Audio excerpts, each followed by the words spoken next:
In this video, we'll be talking about how to download Stake app on phone. In order to do that, head over right here to your Play Store and then click onto the search bar. Click onto this search option right here and search in here for Stake.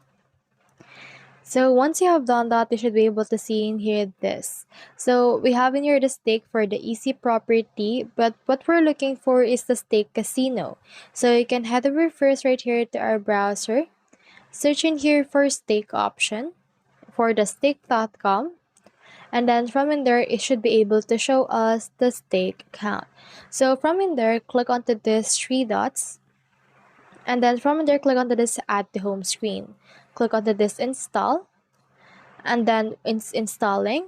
And once it's done, you can head back right here to your browser or to your home screen, and it should be able to be added right here onto your stake.